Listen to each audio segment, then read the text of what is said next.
बगलामुखी बगलामुखी पीताम्बरधारी बगलामुखी बगलामुखी बगलामुखी पीताम्बरधारी बगलामुखी बगलामुखी देवी बगलामुखी। जय जगन्माता बगलामुखी। ओम क्रीं बगलामुखी वरदे सर्वसौभाग्यप्रदायिनी समस्त भक्तानां सर्वाभीष्टं साधय साधय क्रीं ओम స్వాహా. ఇది ఒక మర్చిపోలేనటువంటి జాతకం. ఏంటంటే ఇదొక భార్యాభర్త ఇద్దరి జాతకం. చెప్పాను కదా, ఇదొక మర్చిపోలేనటువంటి జాతకం. చెప్పాలంటే నేను చాలామంది వద్ద ఒక జోక్ లాగా చెప్పిన ఒక విషయం ఇందులో ఉంది. అది సంగతి చివర్లో చెప్తాను. వీళ్ళు నన్ను చూడ్డానికి వచ్చినప్పుడు అంటే 2021 అక్టోబర్ నెలలో వీళ్ళు ఇక్కడికి వచ్చారు. ఆ రోజు నేను చాలా పనుల్లో ఉన్నాను. వీళ్ళు వచ్చినప్పుడు నేను చాలా టైర్డ్గా ఉన్నా. కాబట్టి జాతకం లోతుల్లోకి వెళ్ళి చూసేంత మనస్థితిలో లేకుండా ఉంది. మైండ్ అంతలా పనిచేయలేదు. అయినప్పటికీ నేను సాధారణంగా జాతకం చూసి వాళ్లతో ఏం చెప్పానంటే, అంతా బాగానే ఉందే, ఇద్దరివి గజకేసరి యోగం ఉన్న జాతకాలే, సమస్య ఏమీ లేదే, అంతా బాగానే ఉంది, మరి ఇక్కడికి ఎందుకొచ్చారు అని వాళ్ళని అడిగాను. అప్పుడు వాళ్ళు ఏమన్నారంటే, అవును స్వామి, అన్ని భాగ్యాలు ఉన్నాయి, అంతా బాగానే ఉంది, కానీ ఒకే ఒక మైనస్. మైనస్ ఏంటి? మాకు సంతానం లేదు. ఓహో అలాగా. పెళ్ళై ఎన్నేళ్లయింది? సంతానం లేని విషయం నేను జాతకం చూసి చెప్పలేదు, వాళ్లే నాతో చెప్పారు. మీకు పెళ్ళై ఎన్నేళ్లయింది అని అడిగాను. పెళ్ళై 6 ఏళ్ల కంటే ఎక్కువ అయింది. సరే, జాతకం చూసి బాగా చూశాను. చూసిన తర్వాత నేనేం చెప్పానంటే, జాతకం బాగానే ఉంది. ఓహో, ఒక అబార్షన్ జరిగింది కదా, అంటే స్త్రీ జాతకం ప్రకారం కొంచెం సమస్య ఉంది. 1, 2, 3, 4, 5 స్థానంలో శని, రాహు, కుజుడు లాంటి గ్రహాలు దృష్టి ఉంది. గురువు గురించి కాదు, శని, రాహు, కుజుడు, కేతు అక్కడే ఉంది. కాబట్టి ఒక అబార్షన్ జరిగింది కదా అని అడిగాను. లేదు, అబార్షన్ జరగలేదు, పెళ్ళై 1 సంవత్సరం నిండిన సమయంలో 1 నెల డేట్ కొంచెం తప్పిపోయింది. కన్సీవ్ అయిందేమో అని అప్పుడు అనుకున్నాం, కానీ అది గర్భం కాదని తెలిసింది. అంటే గర్భం వచ్చినట్టుగా అనిపించింది, లేకుండా పోయింది కదా, అదే నేను చెప్పానని నేను అన్నాను. సరే, ఈ జాతకంలో కొన్ని మైనసులు ఉన్నాయి, ఆ మైనసులు సరిచేస్తే మీకు సంతాన భాగ్యం లభిస్తుంది. లేదు స్వామి, మేము చాలా ట్రీట్మెంట్లు చేసుకున్నాం, ఇక్కడ నాకు సమస్య ఉంది, ఆయనకి సమస్య ఉంది, వాళ్ళు భార్యాభర్తలిద్దరూ వచ్చారు, ఆవిడే అన్ని విషయాలు మాట్లాడుతున్నారు, ఆయనకి సమస్య ఉంది.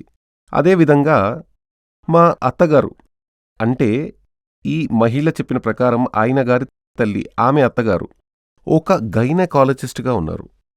ఆమె 4-5 సంవత్సరాలుగా మాకు ట్రీట్మెంట్ చేస్తున్నారు. అయినప్పటికీ మాకు పిల్లలు పుట్టలేదు.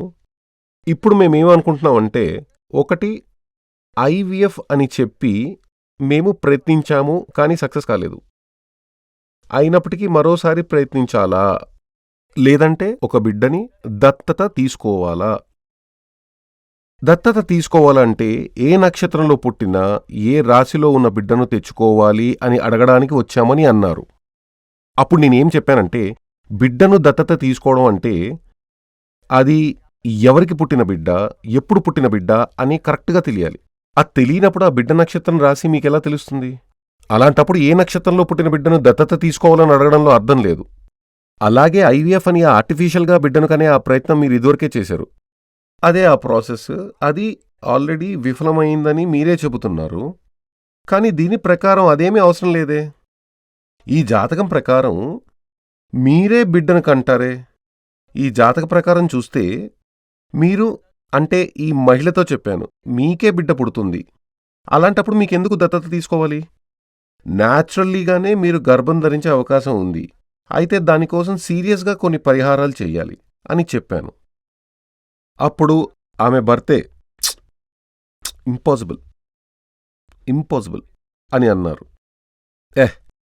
నువ్వు ఊరుకో, ఈ యొక్క నేను అతనితో అన్నాను, నువ్వు ఇప్పటి వరకు నోరు తెరవలేదు, సాధ్యం కాదు, సాధ్యం కాదు, నువ్వే మాట్లాడొద్దు. ఈమెతో చెప్పాను, నేను చెప్పింది చేయడానికి నువ్వు రెడీయా? రెడీ. 2-3 నెలల పాటు కొన్ని యాగాలు చేయాల్సి ఉంటుంది. అవి చేయడానికి సిద్ధంగా ఉంటే, ఈ సమయంలో నువ్వు జన్మించింది కరెక్టే అయితే ఖచ్చితంగా నీకు సంతానం ప్రాప్తి లభిస్తుంది, నీవే బిడ్డను కంటావు. ఈయన బిడ్డకి నువ్వే జన్మనిస్తావని చెప్పాను. తర్వాత దానికి సంబంధించిన కొన్ని పరిహారాలు చెప్పాను, అవన్నీ వాళ్ళకి రాసిచ్చాను. వెంటనే మొదలు పెడతామని ఆమె అన్నారు. పరిహారం పూర్తి చేశారు. ఇది ఇంట్రెస్టింగ్గా ఉన్న ఒక విషయం అని మొదట్లోనే చెప్పాను, మర్చిపోలేని విషయం. అది ఏమిటంటే, జ్యోతిష్య శాస్త్రంలో ఆ పరిహారంలో ఏం చెప్పారంటే, ఈ యొక్క నిజానికి పురుష సూక్తానికి బిడ్డ జన్మించడానికి సంబంధమే లేదు, దానికి దీనికి ఎటువంటి సంబంధం లేదు. కానీ అందులో ఏం రాసుందంటే, మేమందరం ఫాలో అయ్యేది శారదా తిలకమే అనే గ్రంథం, అది వేదశాస్త్రం నుండి తీయబడింది. అదే శారదా తిలకం, అథర్వ వేదం.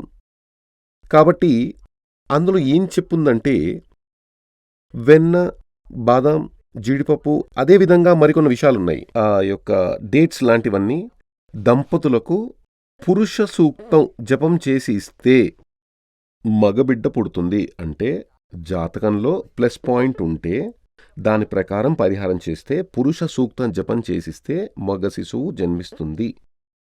స్త్రీ సూక్తం జపం చేసిస్తే ఆడ శిశువు పుడుతుంది, అదే శాస్త్రం. కాబట్టి ఇక్కడ చూస్తే రాహు శని దృష్టి ఉంది, కుజుడి దృష్టి ఉంది. కుజుడిని వదిలేద్దాం, ఎందుకంటే రాహు శని మాత్రమే సపరేటివ్ టెండెన్సీ, గత జన్మ పాపదోషం పరిహారంగా ఉంది. అంతేకాకుండా 5వ స్థానం అనేది సంతాన స్థానం. కాబట్టి దీని ప్రకారం నసంతాన యోగం అంటే పిల్లలు పుట్టే పరిస్థితి లేదని అర్థం, నసంతానం అని అర్థం. కానీ ఇక్కడ గురువు చూపు ఉంది. ఆ గురువు చూపు ఉండడం వల్లే ఈమెకి సంతానం యోగం ఉందని నేను చెప్పాను. గురువు అనేది పురుషతత్వం చూపుతుంది, మగ శిశువు పుడుతుంది అని జాతకం చెబుతోంది. కానీ ఇందులో మైనస్ ఉండడం వల్ల ఆయురారోగ్య సౌఖ్యం కావాలి, అందమైన శిశువు కావాలి, మంచి జాతకంలో పుట్టిన శిశువు కావాలి.